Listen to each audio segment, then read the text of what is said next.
ఈరోజే కార్తీక బుధవారం. ఎంతో పవిత్రమైన విశేషమైన రోజు.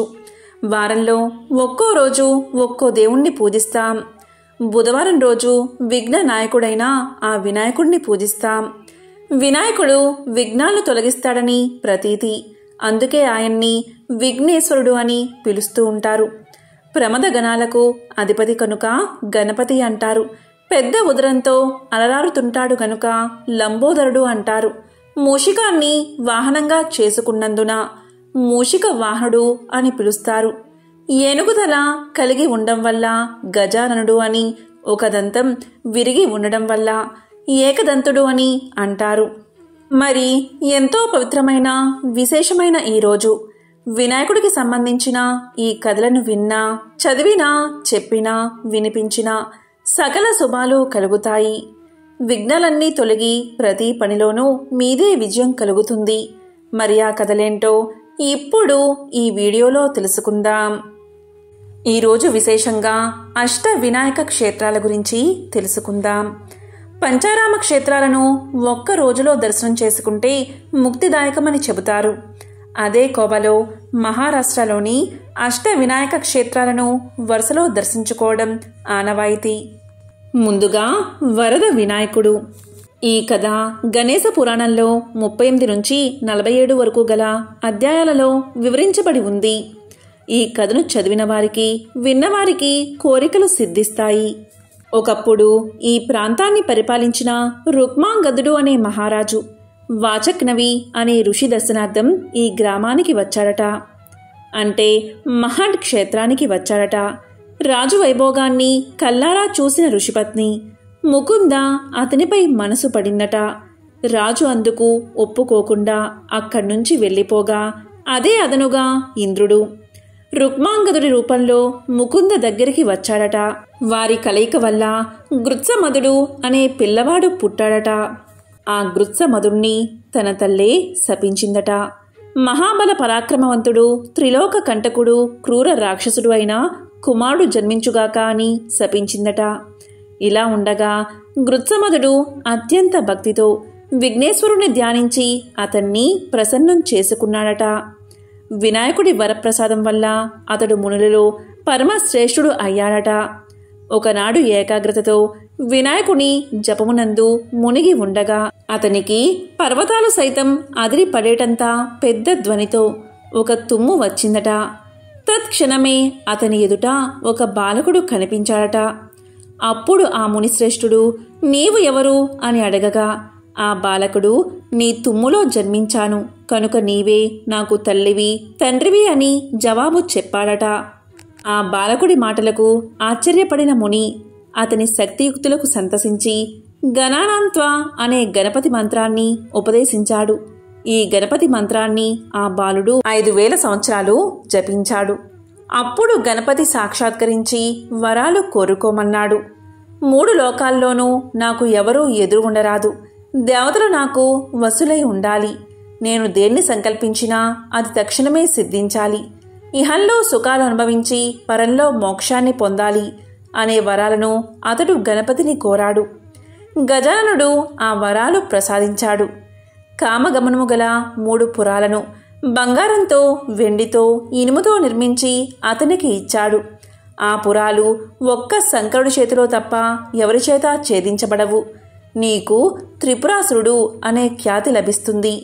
శంకరుడు తన ఏకైక బాణంతో ఈ 3 పురాలు ఛేదించినప్పుడు నీకు ముక్తి లభిస్తుంది అని వరాలు అనుగ్రహించాడు.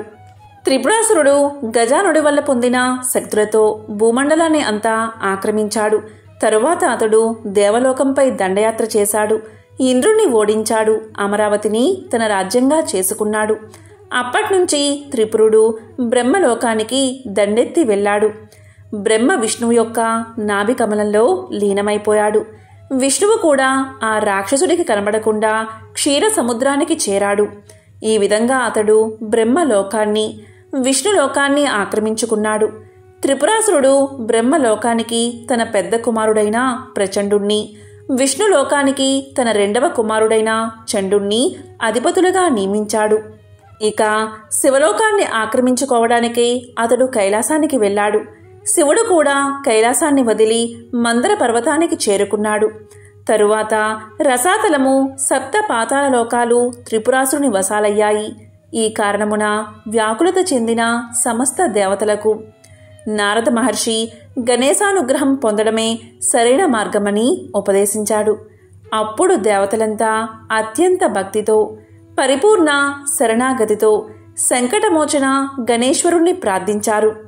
శంకరుడు త్రిపురాసురునిచే ఓడించబడ్డాడు. అప్పుడు నారదుడు శివుడితో ఇలా పలికాడు: గణేశుణ్ణి పూజించి ఆయన అనుగ్రహం పొందక ఉండడం వల్ల ఈ పరాజయం మీకు సంభవించింది.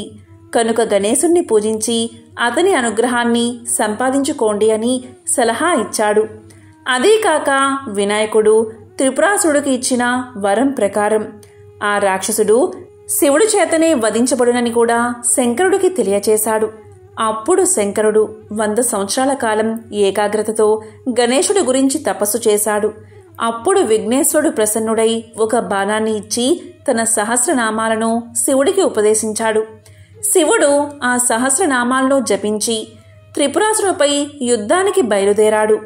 అప్పుడు శంకరుడు పృథ్విని రథంగాను, సూర్యచంద్రులను చక్రాలగాను, బ్రహ్మను రథసారథిగాను, వేదాలు గుర్రాలు కాను, మేరువును ధనస్సుగాను, విష్ణువును బాణంగాను చేసుకున్నాడు. శంకరుడు వినాయక అష్టకాన్ని పఠించి విఘ్నేశ్వరుడి అభయం పొంది విష్ణువు యొక్క అంశతో కూడిన పాతు పదాస్త్రాలను త్రిపురాసుడిపై ప్రయోగించాడు. ఆ అస్త్రంతో త్రిపురములు దహించబడగా త్రిపురాసురుడు మరణించాడు. అతని శరీరం నుంచి ఒక తేజస్సు వెలువడి శంకరుడిలో లీనమయ్యింది. ఈ విధంగా త్రిపురాసురుడు మోక్షాన్ని పొందాడు. ఈ విజయానికి కారకుడైన విఘ్నేశ్వరుణ్ణి స్వయంగా శంకరుడే ఆ క్షేత్రం నందు ప్రతిష్ఠించాడు. ఆ మూర్తియే ఈ మహాగణపతి. ఇక రెండవది బల్లాలేశ్వరుడు. పూణేకి 100 కిలోమీటర్ల దూరాన పాలీ క్షేత్రంలో వెలిసిన స్వామి బల్లాలేశ్వరుడు అంటే బాలగణపతి. అష్టక్షేత్రాలలోనూ ఒక భక్తుడి పేరిట వెలిసిన స్వామి ఈయనే. బల్లాల్ అనే పరమ భక్తుడి భక్తికి మెచ్చి ప్రత్యక్షమైన గణపతి. అతని పేరుతోనే ఈ గ్రామంలో వెలిశాడని స్థల పురాణం. తూర్పు ముఖంగా వెలిసిన బల్లాలేశ్వరుడి విగ్రహంపై దక్షిణాయన కాలంలో సూర్యకిరణాలు పడడం ఇక్కడి ప్రత్యేకత. ఇక మూడవది చింతామణి గణపతి. షోలాపూర్ పూణే మార్గంలో ఉండే దేవూర్ క్షేత్రంలో స్వామి చింతామణి గణపతిగా పూజలు అందుకుంటున్నాడు. దీనికి సంబంధించిన కథను ఇప్పుడు విందాం. ఈ గణపతి విగ్రహాన్ని ఇంద్రుడు స్వయంగా ప్రతిష్ఠించాడని కూడా చెబుతారు. గణేశ పురాణం కూడా దీని గురించి ప్రస్తావించింది. పూర్వం దేవతల రాజు ఇంద్రుడు గౌతమ ఋషి భార్యను ఇష్టపడతాడు. కాబట్టి గౌతమ ఋషి అతన్ని శపిస్తాడు. ఆ తరువాత ఇంద్రుడు భయంతో తామర పువ్వు చాటున దాక్కున్నాడట. ఈ విషయం తెలుసుకున్న దేవతలందరూ గౌతముణ్ణి శాంతించమని కోరతారు, తనను క్షమించమని కోరుకుంటారు. కానీ గౌతముడు అందుకు అంగీకరించడు. అయితే చింతామణి అంటే గజాననుడి తపస్సు తర్వాతనే ఇంద్రుడు రక్షించబడతాడని ఉపశమనం చెబుతాడు గౌతముడు. ఈ క్రమంలోనే గణపతిని ప్రసన్నం చేసుకోవడానికి ఇంద్రుడికి ఒక మంత్రాన్ని ఇచ్చాడు. బృహస్పతి ఇంద్రుడిని తామరకాండం నుంచి బయటకు తీశాడు. దీని తర్వాత ఇక్కడి సరస్సులో స్నానం చేయమని సూచిస్తాడు. అలా ఇంద్రుడు 1000 సంవత్సరాలు తపస్సు చేసిన తర్వాత తన పాపాన్ని ప్రాయశ్చిత్తం చేసుకుంటాడు. పూర్వం కపిల మహాముని వద్ద కోరిన కోరికలు తీర్చే చింతామణి అనే రత్నం ఉండేదట. ఒకసారి ఆ ప్రాంతాన్ని పాలించే అభిజిత మహారాజు కొడుకైన గణరాజు కపిల మహర్షి ఆశ్రమానికి వచ్చాడట. చింతామణి సాయంతో యువరాజుకు అతని పరివారానికి అప్పటికప్పుడు విందు సిద్ధం చేశాడట కపిల మహర్షి. ఈ వింతకు ఆశ్చర్యపోయిన మహారాజు కపిల మహాముని ఏమార్చి చింతామణిని అపహరించాడు. అప్పుడు కపిలుడు వినాయకుణ్ణి ప్రార్థించి ఆ మణిని తిరిగి పొందాడని, గణరాజును చంపి ఆ మణిని తెచ్చి ఇచ్చిన గణపతి చింతామణి గణపతిగా ప్రసిద్ధి చెందాడని స్థల పురాణం చెబుతుంది. ఆ యుద్ధం ఒక కదంబ వృక్షం వద్ద జరగడం వల్ల ఆ ఊరిని కదంబ తీర్థమని కూడా పిలుస్తారు. ఇక ఆ తరువాత మయూరేశ్వరుడు. పూణే జిల్లా బారామతి తాలూకాలోని మోర్గావ్ గ్రామంలో వెలిసిన వినాయకుడు. మూషిక వాహనంపై కాకుండా మయూరాన్ని ఆసనంగా చేసుకుని ఉండడం ఈ క్షేత్ర ప్రత్యేకత. మయూరము అంటే నెమలి. తన తమ్ముడైన సుబ్రహ్మణ్యేశ్వరుడి వాహనమైన మయూరాన్ని అధిష్ఠించి ఉంటాడు ఇక్కడ వినాయకుడు. ఆ కథ ఏంటి అంటే, ఒకప్పుడు సింధురాసురుడు అనే రాక్షసుడు ఉండేవాడట. ఆ ప్రాంత ప్రజలను తీవ్రంగా హింసించేవాడట. దీంతో మునులు దేవతలు వినాయకుణ్ణి వేడుకోగా వినాయకుడు తన తమ్ముడి వాహనాన్ని అధిష్ఠించి భువికి దిగివచ్చి ఆ రాక్షసుణ్ణి మట్టుబెట్టాడట. అందుకే ఈ గణేశుణ్ణి మయూరేశ్వరుడు, మోరేశ్వరుని పిలుస్తారు. అసుర సంహారం గావించిన స్వామి కాబట్టి ఈ క్షేత్రంలో వినాయక చవితితో పాటు విజయదశమి వేడుకలను కూడా అత్యంత వైభవంగా జరిపిస్తారు. ఇక తర్వాతది సిద్ధి వినాయకుడు. పూర్వం మధుకైటబులు అనే రాక్షసులతో శ్రీ మహావిష్ణువు యుద్ధం చేస్తూ వినాయకుడి సహాయం అర్థించాట. శ్రీహరి అభ్యర్థన మేరకు రణరంగాన ప్రత్యక్షమయ్యాట గణపతి. ఆ స్వామి దర్శనంతో విష్ణుమూర్తి రెట్టించిన బలం, వేగం, ఉత్సాహాలతో రాక్షసులను మట్టుబెట్టాట. వినాయకుడి వరం వల్ల కార్యసిద్ధి కావడంతో ఈ ప్రాంతం సిద్ధక్షేత్రమైంది. వినాయకుడి సాకారానికి సంతోషించిన విష్ణుమూర్తి తానే స్వయంగా ఈ క్షేత్రంలో ఆలయాన్ని నిర్మించి గణపతిని ప్రతిష్ఠించాట. ఈ ఆలయం ఎత్తైన కొండపై ఉంటుంది. స్వయంభూగా భావించే స్వామి విగ్రహానికి ఇరువైపులా సిద్ధి, బుద్ధి దేవతలు ఉంటారు. మిగతా క్షేత్రాల్లోని విగ్రహాలకు భిన్నంగా ఇక్కడ స్వామివారి తొండం కుడివైపుకు తిరిగి ఉంటుంది. ఇక తర్వాతది మహాగణపతి. సిద్ధి బుద్ధి సమేతంగా పద్మంలో కొలువైన రంజన్గా వినాయకుడు మహాగణపతి. పూర్వం త్రిపురాసురుడు లోకకంటకుడుగా మారితే శివుడు అతడితో యుద్ధానికి దిగి ఓడిపోయాడు. అప్పుడు నారద మహర్షి వినాయకుడే స్వయంగా ప్రసాదించిన సంకటమోచన గణపతి స్తోత్రాన్ని శివుడికి తెలిపి ఆ గణనాథుణ్ణి పూజించి అనుగ్రహం పొందమని చెప్పాడట. అప్పుడు హరుడు విఘ్నాధిపతి అయిన తన కుమారుణ్ణి తలుచుకుని త్రిపురాసురుణ్ణి మట్టుబెట్టాడట. తన విజయానికి కారణమైన వినాయకుడి విగ్రహాన్ని శంకరుడే స్వయంగా ఇక్కడ ప్రతిష్ఠించాడని గణేశ పురాణం చెబుతుంది. ఇక తర్వాతది విఘ్న వినాయకుడు. పూర్వకాలంలో విఘ్నాసురుడు అనే రాక్షసుడు ఉండేవాడట. అతడు మునులను, సకల జనాన్ని హింసించేవాడట. మునుల తపస్సులకు భంగం కలిగించేవాడట. అతని బాధ భరించలేక మునులు వినాయకుణ్ణి ప్రార్థించగా ఆ స్వామి ప్రత్యక్షమై విఘ్నాసురుడితో యుద్ధానికి దిగాడు. రణం మొదలైన కొద్దిసేపటిలోనే తాను గణేశుడి ముందు నిలబడలేనని గ్రహించిన విఘ్నాసురుడు ఆ స్వామికి లొంగిపోయాట. తన పేరు మీద విఘ్నేశ్వరుడిగా అక్కడే కొలువు ఉండాలని కోరాడట. అలా వెలిసిన విఘ్నేశ్వరుడికి ఆలయం కట్టించారు అక్కడి మునులు. ఇది ఓజూరు స్థల పురాణం. ఇక తర్వాతది చిట్ట చివరిది గిరిజాత్మజ వినాయకుడు. గిరిజాత్మజుడు అంటే పార్వతీదేవి కుమారుడు అని అర్థం. ఈ స్వామి దర్శనం చాలా కష్టం. ఎత్తైన కొండ మీద ఒక గుహలో కొలువై ఉంటాడీ వినాయకుడు.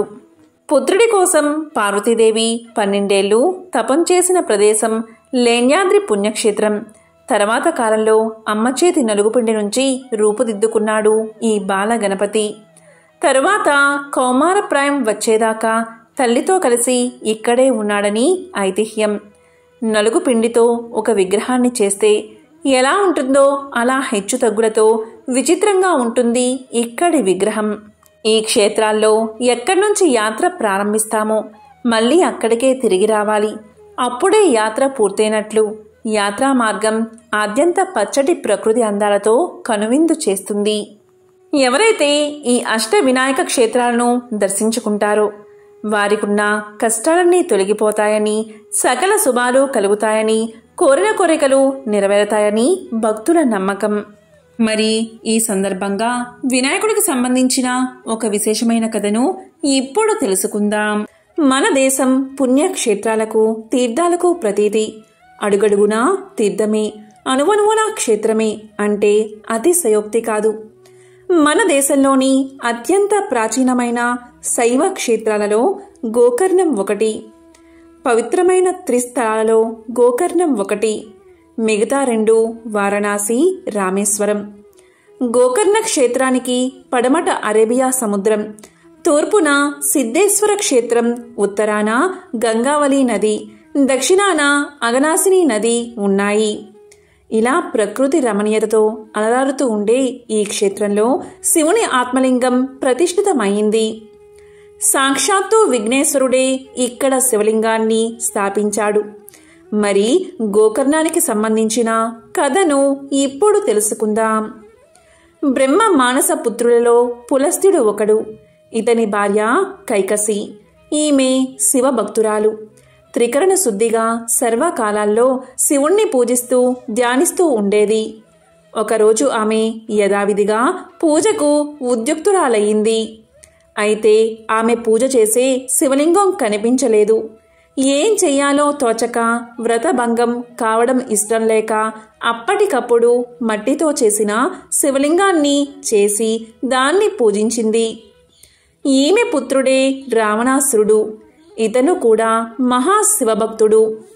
ఈ విషయం తెలిసిన రావణుడు మట్టితో పూజించిన శివలింగాన్ని పూజించినందుకు మండిపడ్డాడు. కైలాస ప్రాప్తి కోసమే శివుణ్ణి పూజిస్తున్నాను అని తల్లి చెప్పిన సమాధానంతో రావణుడి కోపం మరింతగా పెరిగింది. ఆ కైలాసాన్ని శివుడితో సహా ఇక్కడకు తీసుకువస్తాను అని ప్రతిజ్ఞ చేసి వెంటనే కైలాసం బయలుదేరాడు రావణుడు. కైలాస పర్వతాన్ని తన చేతులతో పట్టుకుని కదిలించాడు. పర్వతాన్ని ఎత్తి తన 10 శిరస్సులపై నిలిపాడు.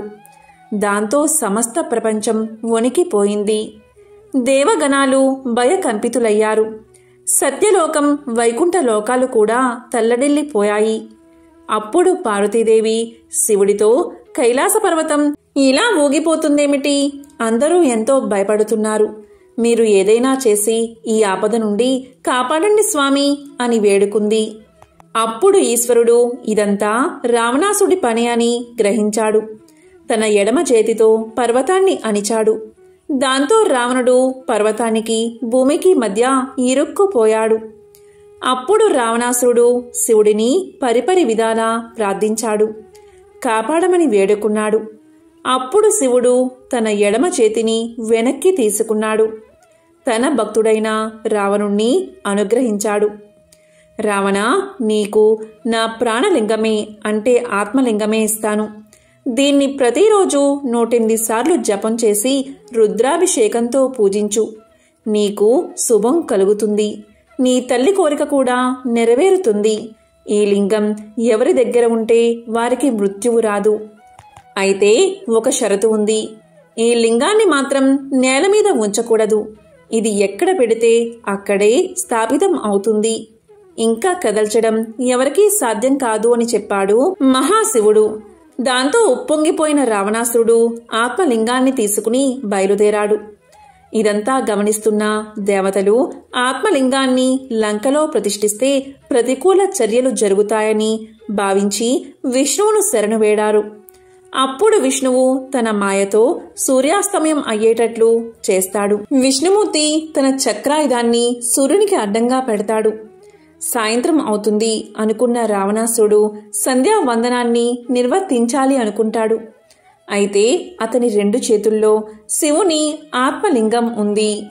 ఈ విషయం తెలుసుకున్న నారదుడు వినాయకుని వద్దకు వెళ్లి రావణాసుడి దగ్గర నుండి ఆత్మలింగం తీసుకుని భూమి మీద పెట్టాలి అని చెబుతాడు. అప్పుడు వినాయకుడు నారదుడు కోరినట్లు రావణాసుడు సంధ్యావందనం చేసుకునే సమయానికి బ్రాహ్మణ వేషంలో వెళ్తాడు. ఆ బ్రాహ్మణ బాలకుణ్ణి చూసిన వెంటనే రావణాసురుడు ఇలా పలుకుతాడు. బాలక, సంధ్యావందన సమయం అయ్యింది. నేను ఇప్పుడు తప్పనిసరిగా సంధ్యావందనం చేసుకోవాలి. కాబట్టి ఈ లింగాన్ని కింద పెట్టకుండా జాగ్రత్తగా పట్టుకో అని పలుకుతాడు. దానికి వినాయకుడు ఇలా సమాధానం చెప్తాడు. సరే, అలాగే. కానీ లింగం చాలా బరువు ఉంటే నేను ఎక్కువసేపు మొయ్యలేను కదా. మొయ్యలేకపోయే సమయం వచ్చినప్పుడు నేను మిమ్మల్ని 3 సార్లు పిలుస్తాను. మీరు 3 సార్లు పిలిచినా రాకపోతే ఈ లింగాన్ని భూమిపైన పెట్టేస్తాను అని సమాధానం చెప్తాడు. ఇక వేరే దారిలేని రావణాసురుడు వినాయకుడి నిబంధనకు ఒప్పుకుని సంధ్యావందనం చేసుకోవడానికి వెళ్తాడు. అయితే రావణాసురునికి ఏమాత్రం అవకాశాన్ని ఇవ్వని వినాయకుడు గబగబా 3 సార్లు రావణాసురుణ్ణి పిలిచి ఆత్మలింగాన్ని నేలపై పెట్టేస్తాడు. రావణాసురుడు ఎంతగా పరుగులు పెట్టి వచ్చినప్పటికీ జరగాల్సింది జరిగిపోయింది. ఈ సంఘటనకు కోపగించుకున్న రావణాసురుడు బాల వినాయకుడి తలపై ఒక మొట్టికాయ వేస్తాడు. ఫలితంగా గణపతి తలపై నొక్కు ఏర్పడుతుంది. ఆ నొక్కును ఇప్పటికీ ఇక్కడున్న మహాగణపతి ఆలయంలోని గణపతి విగ్రహానికి చూడవచ్చు.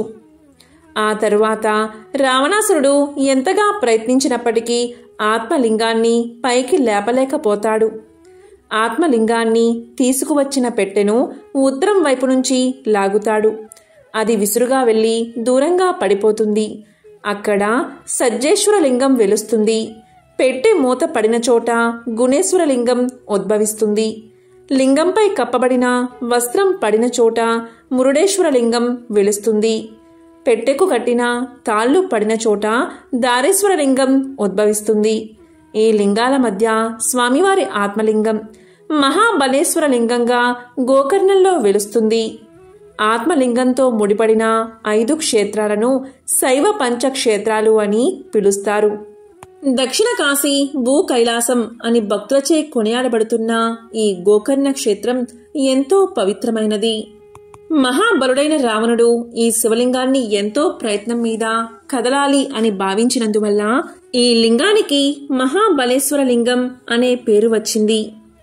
రావణుడు లింగాన్ని చేతులతో మెలితిప్పుతూ పైకి తీయబోయగా అది గోవు చెవి ఆకృతిని పొందింది. అందుకే ఈ ప్రదేశానికి గోకర్ణం అనే పేరు స్థిరపడింది. వినాయకుడు శివలింగాన్ని భూమి మీద నిలిపిన స్థలమే గోకర్ణం. ఆత్మలింగంతో ముడిపడిన 5 క్షేత్రాలను శైవ పంచక్షేత్రాలు అని అంటారు.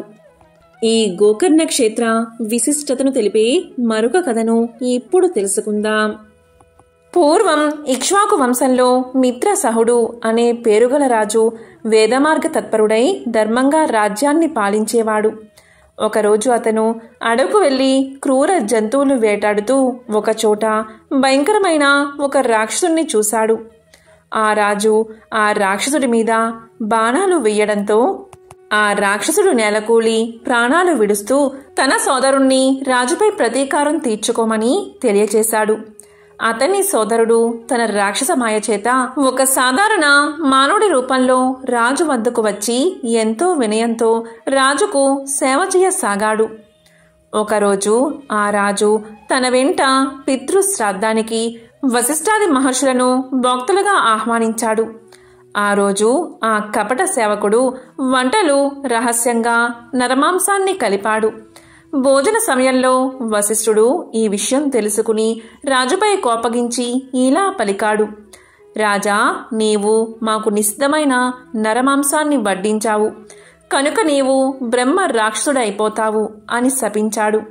ఆ ముని నిష్కారణంగా తనను శపించినందుకు రాజు ఎంతగానో కోపగించి వశిష్ఠునకు ప్రతి శాపం ఇవ్వబోయాడు. అతని భార్య అంటే రాజు భార్య మహాపతివ్రత. ఆమె దమయంతి. ఆమె అడ్డుపడి గురువును శపించడం మహాపాపమని హెచ్చరించింది. ఆ శాప జలాన్ని తన పాదాలపై తానే పోసుకోమని ప్రార్థించింది. వెంటనే రాజు తన కోపాన్ని నిగ్రహించుకుని శాపకల్మషమైన అంటే అపవిత్రమైన తన చేతిలోని జలాన్ని తన పాదాలపై పోసుకుని వశిష్ఠ శాపం వల్ల బ్రహ్మ రాక్షసుడై కల్మషపాదుడు అనే పేరుతో జీవిస్తున్నాడు. అప్పుడు శాప విముక్తికై మహారాణి వశిష్ఠుణ్ణి ప్రార్థించగా వశిష్ఠుడు జాలిపడి ఇలా పలికాడు: అమ్మా, నీ భర్తకు 12 సంవత్సరాల తర్వాత బ్రహ్మ రాక్షసత్వం తొలగిపోతుంది అని ఆశీర్వదించి తన ఆశ్రమానికి వెళ్ళిపోయాడు. అప్పట్నుంచి కల్మషపాదుడు ఘోరమైన ఆ అరణ్యంలోనే నివసిస్తూ అక్కడ ఉండే క్రూర జంతువులను మనుషులను పట్టుకుని తింటూ ఉండేవాడు. అతని బ్రహ్మ రాక్షస రూపం ఛాయ కూడా అతన్ని వెంటాడుతూ ఉండేది. ఒకసారి ఆ రాక్షసుడు ఒక బ్రాహ్మణ శ్రేష్ఠుణ్ణి చంపి తినేశాడు. అందుకు ఆ బ్రాహ్మణుడి భార్య శోకంతో, నీకు వశిష్ఠ శాపం తీరి నీ పూర్వ రూపాన్ని పొందాక నన్ను నా భర్తను ఎడబాటు చేసిన పాపానికి భార్యా సంగమం చేస్తే చనిపోతావు అని శపించింది. కొంతకాలానికి వశిష్ఠ శాపం నుండి విముక్తుడైన రాజు తన నగరంలోనికి ప్రవేశించాడు. అతని రాకకై భార్య ఎంతో ఆత్రతో ఎదురు చూస్తూ ఉంది. ఆమెను చూస్తూనే రాజు కన్నీటితో తనకు కొత్తగా సంక్రమించిన బ్రాహ్మణ పత్ని శాపం గురించి తెలియచేశాడు. ఇక భార్యాభర్తలు మారు మాట్లాడకుండా శాప విముక్తికై తీర్థయాత్రలు చేశారు. మార్గమధ్యలో వారు గౌతముని దర్శించి తమ విషాద కథను విన్నవించుకున్నారు. అది విని జాలిపడి గౌతమ మహర్షి ఇలా పలికాడు: రాజా, భయపడకు. పాపాలంటినీ పోగొట్టి అభీష్టాలు నెరవేర్చే పవిత్రమైన గోకర్ణ క్షేత్రం ఎంతో విశేషమైనది. దీనివల్ల బ్రహ్మహత్య పాపం సైతం తొలగిపోతుంది. ఈ క్షేత్రంలోని నీరంతా పుణ్య తీర్థమే. ఇక్కడ శిలలన్నీ శివలింగాలే. ఈ పవిత్ర క్షేత్రంలో మానవులకు పొందరాంది ఏముంటుంది? ఈ క్షేత్ర మహత్యాన్ని తెలిపే ఒక చిన్న కథ చెబుతాను, విను. ఈ క్షేత్రంలో మరణించిన ఒక చండాల స్త్రీని కైలాసానికి తీసుకుపోవడానికి శివదూతలు ఇక్కడికి వచ్చారు. వారిని అడగగా వారు ఇలా చెప్పారు: పూర్వం ఈమె సౌదామిని అనే అందమైన బ్రాహ్మణ కన్య. ఈయనకు యుక్త వయస్సు దాటిన తర్వాత ఆలస్యంగా ఒక పేద బ్రాహ్మణుడితో ఇష్టం లేని వివాహం బలవంతంగా చేశారు ఈమె తల్లిదండ్రులు. తరువాత కొద్ది కాలానికే ఈమె భర్త మరణించాడు. ఈమె కామవశం చేత ఒక రహస్య సంబంధాన్ని ఏర్పరచుకుంది. ఇలాంటి విషయాలు ఎన్నటికీ దాగవు కదా. త్వరలో ఆ రహస్యం బంధువులందరికీ తెలిసి వారు ఈమెను వెలివేసి ప్రాయశ్చిత్తం చేసుకున్నారు. అప్పట్నుంచి ఈమె నిర్భయంగా అతనితోనే జీవించడం ప్రారంభించింది. తరువాత ఈమె దుర అలవాట్లకు అలవాటు పడింది. ఒకరోజు కళ్ళు తాగిన మైకంలో ఆవు దూడను ఒకదానిని మేక అనుకుని చంపి దాని తలను మరుసటి రోజుకు దాచుకుని మిగిలిన దేహాన్ని వండుకుని తింది. మరుసటి రోజు విటుడు రాగానే ఈమె వంట చెయ్యబోయి ఆవుదూడ శిరస్సును చూసి నిజాన్ని కప్పిపుచ్చుతూ, అయ్యయ్యో, ఆవుదూడను పులి తిని వెళ్లిపోయింది అని వలవలా ఏడ్చేసింది. ఈమె ఇటువంటి పాపాలు అనేకం చేసి నరకంలో శిక్షలు అనుభవించి కర్మశేషం వల్ల ఈ జన్మను పొందింది.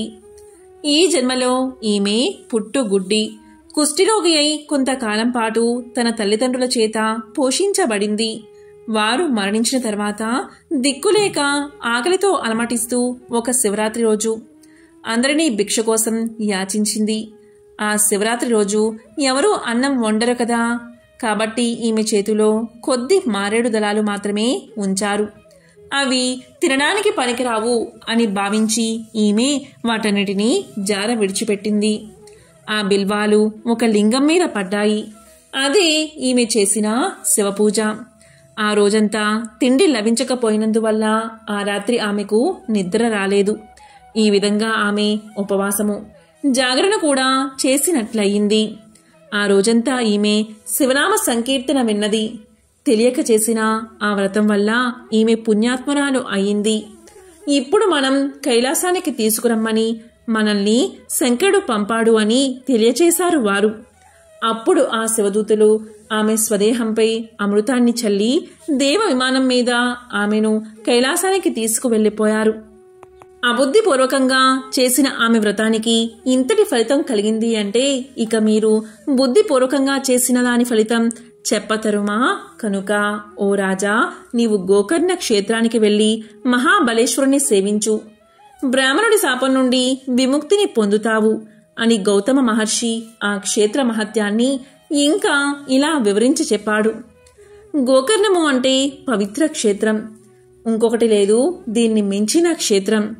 చంద్రుడు, నక్షత్రాలు అనుకుంటే గోకర్ణం అనేది పాపములు అనే కారు చీకట్లను నశింపచేసే సూర్యుడు లాంటిది. ఈ క్షేత్ర దర్శనం స్మరణం వల్ల సర్వ పాపాలు నశిస్తాయి. ఇక్కడ ఇంద్రాది దేవతలందరూ తపస్సు చేసి శివానుగ్రహం వల్ల తమ అభీష్టాలను పొందారు. అక్కడ మహాబలేశ్వరుడికి బ్రహ్మ, విష్ణు, ఇంద్రుడు, విశ్వదేవతలు, మరుద్గణాలు, సూర్యచంద్రులు, అష్టవసువులు, వీరందరూ తూర్పు దిశలో చేశారు. యమధర్మరాజు, చిత్రగుప్తుడు, అగ్నిదేవుడు, ఏకాదశి రుద్రులు, పితృదేవతలు దక్షిణ ద్వారంలో చేశారు. వరుణుడు మొదలైన దేవతలు పడమర ద్వారంలో చేశారు. కుబేరుడు, భద్రకాళి, వాయుదేవుడు, సప్త మాతృకులు, విశ్వసులు, గంధర్వులు ఉత్తర ద్వారంలో నిలిచి ఆయన్ని ఉపాసిస్తూ ఉంటారు. కనుకనే ఈ క్షేత్రంలో చేసిన తపస్సు ఆధ్యాత్మిక సాధనలో 1,00,000 రెట్ల ఫలితాన్ని అందజేస్తాయి. అప్పుడు ఆ రాజు భార్యా సమేతంగా గోకర్ణానికి వెళ్లి మహాబలేశ్వరుని సేవించి శాప విముక్తుడు అయ్యాడు. కాబట్టి ఓ నామధారక, ఎందరో సజ్జనులకు ఆశ్రయమైన గోకర్ణ క్షేత్రం గణపతి శివలింగాన్ని స్థాపించడం వల్ల ఎంతో మహిమాన్వితమైనది, ఎంతో శక్తివంతమైనదిగా పేరుగాంచింది. బుధవారం రోజు ఏమీ చేయకపోయినా ఓం గం గణపతియే నమః, ఓం గం గణపతియే నమః అనే మంత్రాన్ని జపించి సకల శుభాలను పొందండి. ఓం గం గణపతియే నమః.